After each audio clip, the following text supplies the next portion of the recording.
Hi, everybody. This is Mike, and today we're going to cover the October position report. This is the third position report of the 25 crop year. I believe that this is probably one of the more consequential reports that the industry has seen in some time. And primarily, I believe that the crop receipts that were reported in the month of October are probably the most influential. Crop receipts thus far are down now 8%. That's 8% on last year's 2.7 crop. So easy math basically could put this crop under 2.5 for the moment. I think that starts to reset expectations on the supply and on the buying side of what this crop materially really could be at the end of the day. There were some hurdles for the industry in the month of October on the hulling side. But really, I think the most impactful one is really the turnouts.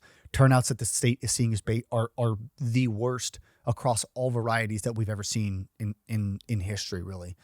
And that is probably more impactful on crop receipts than maybe weather events.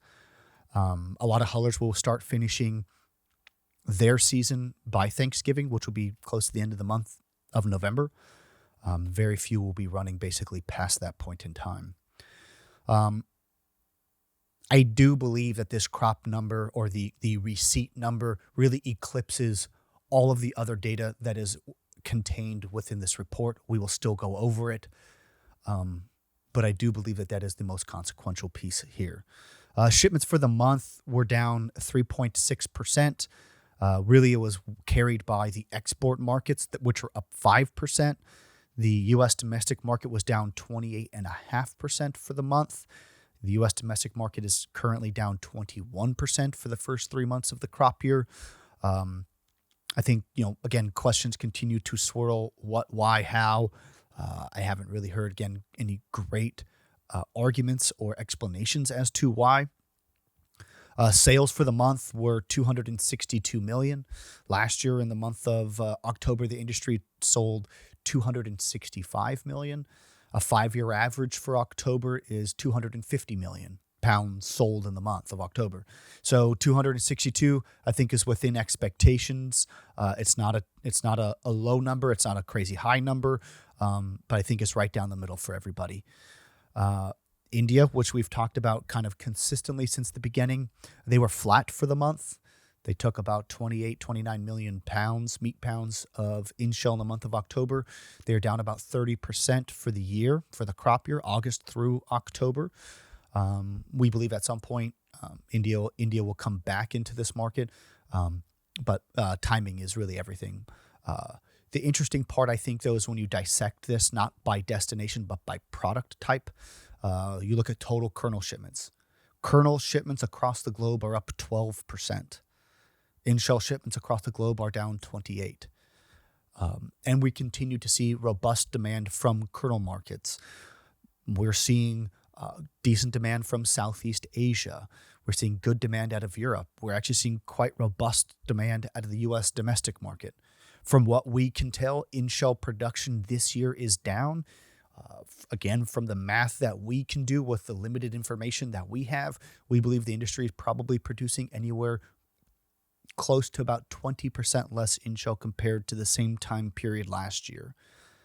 As these hullers start to wrap up their season, hard questions need to be answered. Do you want to make in-shell or kernels out of your Nonpareil and Independence and your Sonora? With a lack of activity out of India or a lack of a price that incentivizes growers to make in-shell, I think you'll see the balance of what's left in stockpile for the majority of it be made as kernels. I don't think that the logistics within California really lend itself to carrying a lot of in-shell forward into the crop year.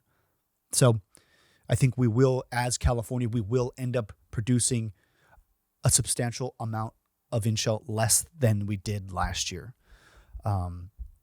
Again, overall, this October position report, you can pick through it and try to find some negative things in it. I think it's resoundingly positive, at least from a psychological standpoint, for sellers in California. There's a lot of growers that have believed for a very long time that this crop was going to be under 2.6. I think that the numbers that have been presented by the almond board really give a lot of resolve to growers and suppliers in California that this crop is under 2.7 and potentially it could be under 2.5. We are only really 3 months into the receiving season, but the receiving season will be done very shortly. So by January, we will know what this crop truly is. But for now, this is the information that the industry will have to work on for the next 30 days. We expect demand to be relatively active between now and Christmas. After Christmas, obviously, bloom is quickly approaching. The industry is currently behind about 150 million pounds on total commitments. Total commitments are basically sales unshipped plus shipments. At this point in the season, given the crop receipt numbers that we have to work with, that now is really not a problem for California. I believe that that really puts the pressure on the buying community more than it does the growers and the sellers here in California. We can be wrong in that assumption. We've been wrong before. We will be wrong again. But given the information that we have today, it's the best guess that we can make of the future. And as the market develops and prices change, we will continue to keep you updated. Thank you. This has been Mike.